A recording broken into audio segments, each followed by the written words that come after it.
हामीले बीचमा बसेर के भन्यौं भन्दा विश्वविद्यालयले खास गरी हस्तक्षेपलाई अन्त्य गर्ने आफ्नो पोलिसी कसरी बनाउँछ त भन्दा उहाँले के भन्नुभएको छ भन्दा हामीले अहिलेसम्म काम गर्ने सन्दर्भमा विश्वविद्यालयले आफ्नो पाठ्यक्रम परीक्षा र समयमा सबै कुरा दिन सक्दाखेरि हामी सक्षम हुन्छौं भन्ने उहाँको धारणा छ।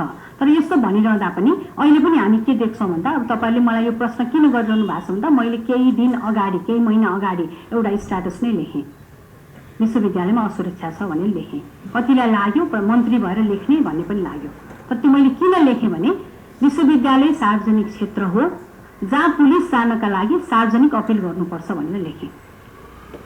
त्यो सायद हामीले विश्वविद्यालयमा पुलिस माग्नका लागि सार्वजनिक मन्त्रीले अपिल गर्नुपर्छ भने त्यो असुरक्षित छ भन्ने पनि हामीलाई लाग्ला, त्यहाँ राजनीतिक हस्तक्षेप बढी छ भन्ने पनि हामीले ठानेर त्यो सोधिरहेछौँ। यसमा मैले के मात्रै भन्न चाहन्छु भन्दा पहिलो कुरा त राजनीतिक हस्तक्षेपलाई अन्त्य गर्नका लागि मैले भन्न खोजेको के हो भन्दा राजनीतिक हस्तक्षेप भन्दा पनि विश्वविद्यालय केही व्यक्तिहरूबाट असुरक्षित छ।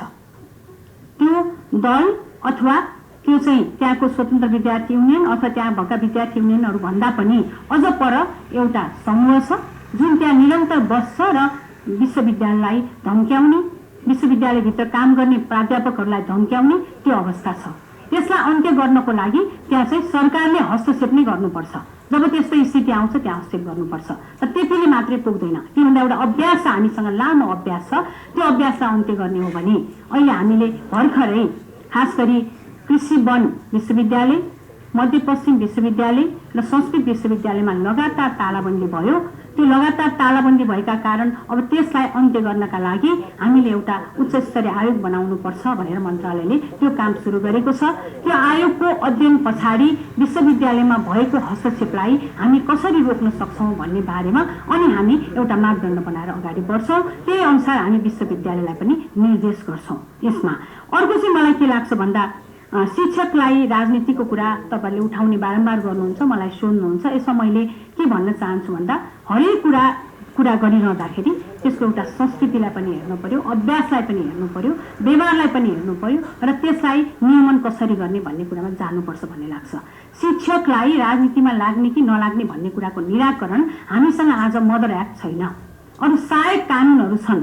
सहायक कानुनहरूले उनीहरूले गर्ने कतिपय कामहरूमा त्यसले चाहिँ हस्तक्षेप गर्न सक्छ। जस्तो मानौ निर्वाचनको बेला शिक्षकहरू हिजो आफ्नै चुनावमा भोट मागेर हिँड्नुहुन्थ्यो, आफ्ना उम्मेदवारहरू यो पार्टीको उम्मेदवारलाई भोट दिनुहोस् भनेर भाषण गर्नुहुन्थ्यो। आज चुनावमा त्यो गर्न सकिँदैन किनकि निर्वाचन ऐनले त्यसलाई निषेध गरेको छ। शिक्षकहरूले त्यो गर्नुहुन्न।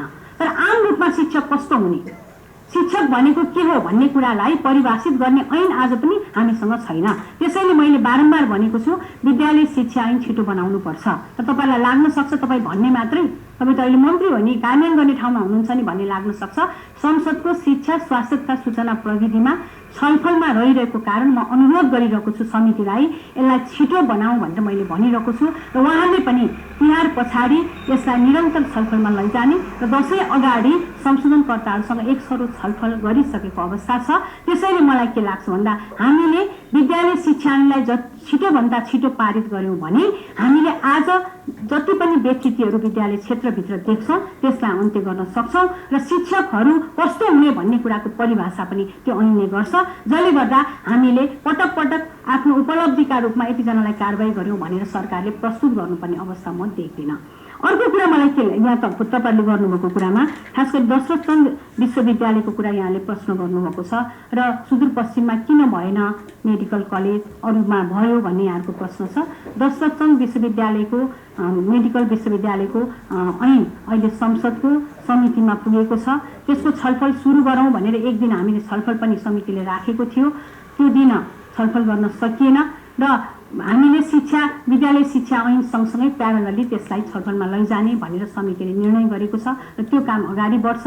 मेडिकल कलेजको हकमा दशरथचन्द विश्वविद्यालय बन्ने अवस्थामा रहेको हुँदा विश्वविद्यालय नै बनेको अवस्थामा छुट्टै मेडिकल कलेज अहिले चाहिँदैन भन्ने खालको कुरा भएपछि विश्वविद्यालय निर्माण गरेर जाउँ भन्ने ठाउँमा सरकार पुगेको हो। अब अर्को चाहिँ मलाई के लाग्छ भन्दा यो विपदको अवस्थामा विद्यालयहरू कहिले खुल्छन् भन्दा हामी बीचमा मैले ललितपुरका केही विद्यालयहरू दशैं अगाडि खुल्छन्, केही तिहार अगाडि खुल्छन् भनिसके पछाडि केही अनुगमन पनि गरे, उहाँहरूलाई गएर भेटे र उहाँहरूको त्यहाँ पुग्दाखेरि के देख्यो भन्दा खास गरी कन्दुसम गाउँपालिका जहाँ विद्यालय नै कोल्याप्स भएको अवस्था थियो, त्यसै गरी गोदावरी नगरपालिकामा पनि एउटा आधारभूत विद्यालय कोल्याप्स भएको अवस्था थियो। हामीले त्यो ठाउँमा हामी टिएलसी सुरु गर्नुपर्छ भन्दै स्थानीय पालिकालाई हामीले केही रकम पठाइसकेको र उहाँले काम सुरु गर्नुभएको अवस्था छ भने तिहार पछि विद्यालयहरू सञ्चालन गर्ने गरी हामी जानुपर्छ भन्ने लागेर हामीले प्रदेश र स्थानीय तहसँग छलफल गरेर यो कामलाई अगाडि बढाएका छौँ। तिहार पछि विद्यालयहरू राम्रोसँग सुरु गर्ने गरी सरकारले योजना बनाएको छ। अझै हामी तिहार अगाडि फेरि एउटा छलफल भर्चुअल रूपमा राख्छौँ र योजना बनाएर कहाँ कहाँ खुल्न सक्छ, कहाँ कहाँ सक्दैन, खुल्न सकेन भने त्यसमा शिक्षा मन्त्रालयले कहाँ पहल कदमी लिने भन्ने कुरामा हामी निर्णय गरेर जानेछौँ भन्ने कुरा म यहाँ भन्न चाहन्छु। अब अर्को एउटा कुरा के आयो भन्दा अगाडिको कुरालाई निरन्तर गर्ने कुरा मात्रै हो कि गुणस्तरीयता पनि दिने हो, एनकेएफको कुरा सरले भनिसक्नु भएको छ। मैले यसमा दुईटा कुरा भन्न चाहेँ। एउटा हामीले नेसनल क्वालिफिकेसन फ्रेमवर्कको कुरा जुन छलफलमा छ यसलाई छिटै अब टुङ्ग्याउनुपर्छ भन्ने कुरामा हामी पुगेका छौँ। अर्को चाहिँ अगाडिको कुरालाई निरन्तरता भनेको तपाईँ जे ऐन बनिसकेका छन्, नियम बनिसकेका छन्, कार्यविधि बनिसकेका छन् त्यो कुरालाई पछिल्लो सरकारले स्वत निरन्तरता दिनै पर्छ। मैले अगाडि पनि भनेको थिएँ एजेन्डाहरू फरक हुन सक्छ तर नीति नियम र कानुनको फलो गर्ने दायित्व अविच्छिन्न अधिकारको रूपमा रहन्छ, त्यसलाई हरेकले पालना गर्नुपर्छ भन्ने लागेर हामीले अगाडिका धेरै कुराहरूलाई पनि आजको हाम्रो उपलब्धिका रूपमा अवलम्बन गरेर अगाडि बढेका छौँ। अब विश्वविद्यालयको प्रक्षेपण के छ भन्ने सन्दर्भमा चाहिँ खास गरी अहिले पनि हामीले यो पिआरआईबाट आएको सुझाव, अनुदान आयोगबाट आएको सुझावलाई हेऱ्यौँ भने विश्वविद्यालय नयाँ चाहिँदैन भन्ने नै छ। तर त्यो भनिरहँदा पनि हामीले केही विश्वविद्यालयहरू जो हिजो नै पाइपलाइनमा थिए त्यसलाई चाहिँ हामीले अब संसदमा पठाउनुपर्छ भनेर खोप विश्वविद्यालयसम्म हामीले संसदमा पठाउनका लागि तयारी गरेका छौँ। त्यसपछि भने हामी सिङ्गल विश्वविद्यालय ऐनमा प्रवेश गर्दैनौँ। हामी उच्च शिक्षा ऐन, एकीकृत उच्च शिक्षा ऐनको निर्माणको प्रारम्भ भइसकेको हुनाले त्योतर्फ हामी प्रवेश गर्नेछौँ भन्ने कुरा पनि म यहाँको बिचमा राख्न चाहन्छु। अब सामुदायिक विद्यालयमा विद्यार्थी रुचि रहेछ भन्नुभएको छ, तर मलाई के लाग्छ भन्दा हिजो हामीले विस्तार गऱ्यौँ विद्यालयहरूलाई, आज फेरि एकीकृत हुने अवस्था छ। आज बजारमा विद्यालय चाहिने, तराईमा विद्यालय चाहिने तर पहाडी भेगमा बसाइसरेका कारण विद्यालय नचाहिने अवस्था बनिरहेको सन्दर्भमा हामीले विद्यालय कति चाहिन्छ, के गर्नुपर्छ भन्ने बारेमा हामीसँग भएको जुन सिस्टम छ त्यो सिस्टममा हेरेर अब विद्यालयहरूको निर्माण र मर्जको पोलिसीलाई अपनाउनुपर्छ। त्यसका लागि स्थानीय तहलाई हामीले भनिसकेका छौँ। अनिवार्य तथा निःशुल्क शिक्षा ऐनको कार्यान्वयनमा पनि कसरी मर्ज गर्ने भन्ने नीतिगत व्यवस्था भएको हुँदा त्यही ऐनको कार्यान्वयनको पक्षमा यसलाई राखेर अगाडि बढौँ भन्ने हिसाबले हामीले काम अगाडि बढाएका छौँ। अब केशर मलको कुरा चाहिँ सरज्यूले अलिकति राख्नुहुन्छ। कर्मचारी सरुवाको कुरामा मैले कार्यविधिका आधारमा कर्मचारी सरुवाको काम मन्त्रालयले यसपटक गर्यो। खासमा मैले भन्दा पनि त्यो चाहिँ ब्युरोक्रेटिक हिसाबले भएको हो, तर नीतिगत हिसाबले भन्दा कार्यविधि अनुसार अगाडि बढौँ, नीतिगत हिसाबले सरुवाको एउटा मापदण्ड बनाऊ जसले गर्दा कसैमाथि न्याय बढी हुने र कसैमाथि अन्याय हुने अवस्था नबनोस् भन्ने कुराका आधारमा यो सरुवा गरिएको छ। यसमा रिभ्यू गर्ने भन्दा पनि हामीले अहिले भएको सरुवालाई पालना गरौँ। त्यसमा हामीले बनाएका 4वटा मापदण्ड थिए, त्यो भनेको 2 वर्ष नपुगेकोलाई सरुवा नगर्ने, जो बढी बस्नु भएको छ त्यहाँबाट सरुवा सुरु गर्ने, महिला गर्भवती र अपाङ्गता भएकाहरूलाई रोज नदिने र जसको खास गरी स्वास्थ्य अवस्था असाध्यै एक खालको उहाँहरू औषधि उपचारमा हुनुहुन्छ, उहाँलाई स्वास्थ्य संस्था नजिक बस्नुपर्ने अवस्था हुन्छ, उहाँहरूलाई रोज नदिने भनेर हामीले केही मापदण्ड बनाएका थियौँ। त्यसका आधारमा नै हामीले सरुवा गरेको हो। त्यसमा खास गरी यो ब्युरोक्रेसीमा मन्त्रीले हात राखेको भन्दा पनि नीतिगत हिसाबले यसरी जाउँ भन्ने हिसाबले मैले निर्देशन दिएको। त्यो नीतिगत निर्देशन पनि कार्यविधिलाई फलो गरौँ भनेर हामीले कार्यविधि बनेको कार्यविधिलाई नै फलो गरेर अगाडि बढेका हौँ। यसमा रिभ्यू गर्ने भन्दा पनि यसलाई अझ हामीले कार्यान्वयन गरौँ भन्ने चाहिँ मेरो मनसाय रहेको छ। अब सरकारी र निजीमा परीक्षाको तुलना गर्दा अहिले पनि हामीले सरकारी विद्यालयहरूलाई अझै मजबुत बनाउनुपर्छ र त्यहाँ चाहिँ परीक्षालाई अझ व्यवस्थित गर्नुपर्छ भनिरहँदा निजी क्षेत्रको परीक्षा राम्रो छ भन्ने कुरा त हामी गरिरहेछौँ, तर सरकारी विद्यालयहरूलाई निजी क्षेत्रको परीक्षा र नतिजा राम्रो छ भनिरहँदा पनि त्यहाँभित्र पनि समस्याहरू छन्। त्यो त्यो समस्यालाई खोजी गर्नुपर्छ भन्ने कुरामा पनि हामी पुगेका छौँ। तर मूल रूपमा आज हाम्रो दायित्व भनेको सार्वजनिक विद्यालयहरूलाई व्यवस्थित गर्नु, सार्वजनिक विद्यालयको नतिजालाई प्रभावकारी बनाउनु, उपलब्धिपूर्ण बनाउने दायित्व चाहिँ सरकारको हो। त्यसतर्फ हामीले पूर्ण रूपमा काम गर्नुपर्छ भन्ने कुराप्रति हामी प्रतिबद्ध छौँ। त्यसैले परीक्षा प्रणालीको सुधारको विषय महत्त्वपूर्ण विषयका रूपमा हामीले उठाएका छौँ। अब यो विशेष छात्रवृत्तिको कुरा चाहिँ अलिकति सिटिभिटीले थोरै भनिदिनु भए हुन्थ्यो। अब यसमा मैले सिटिभिटीको छात्रवृत्तिको विषयमा पटक मैले कुरा गरिरहँदा पनि त्यसको स्पष्टता अझ मैले प्राप्त गरिसकेको छैन।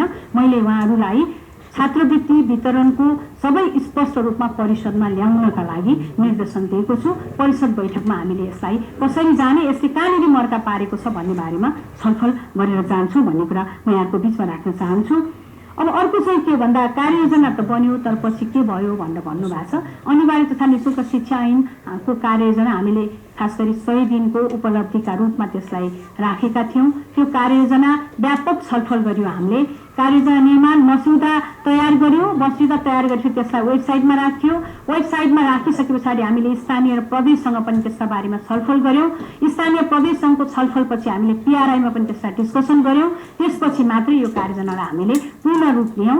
अहिले हामीले मस्यौदा मात्रै होइन, कार्ययोजना सहितको कार्यान्वयन गर्ने गरी अगाडि बढ्नका लागि हामी तयार भएका छौँ। के सुरु गर्नु हो भन्दा अघि मैले भने हामीले मूल रूपमा दरबन्दीको मिलान गर्ने कुरा र खास गरी विद्यालय कति चाहिन्छ चाहिँदैन भन्ने कुरा। अर्को कुरा भनेको निःशुल्क गराउनका लागि सरकारले शिक्षामा लगानीलाई बढाउनुपर्छ भन्ने कुराका आधारमा हामीले काम गरिरहेका छौँ र हामीसँग भएको अहिले भएको स्रोत विनियोजनलाई हामीले व्यापक रूपमा कसरी परिचालित गर्ने भन्ने कुरामा पनि हामीले केही कार्ययोजना तयार गरेका छौँ। त्यसमा मङ्सिरसम्म हामीले एउटा उपलब्धिलाई प्रस्तुत गर्ने गरी अगाडि बढ्नुपर्छ भन्ने कुरामा मन्त्रालय तयार भएको छ। र अर्को भनेको खास गरी कार्ययोजनाको त डेट मात्रै हो, तर हामीसँग त ऐन नै छ नि।